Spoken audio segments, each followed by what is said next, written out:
Welcome to the Fotric P series unboxing video.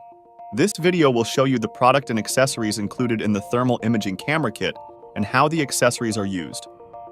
Open the hard carrying case, and inside is a soft carrying bag. When we open the soft case, we see the camera itself and all of its accessories. Next, we will show how these accessories are used. The power adapter can be used in multiple scenarios with plugs that are compatible with multiple regions.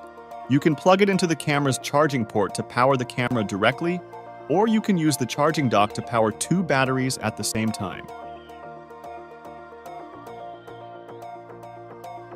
Connect with the USB Type-C cable for data transfer and the HDMI cable for video stream transmission. Thanks for watching the Fotric P series unboxing video. Now turn on the thermal imaging camera and start your inspection.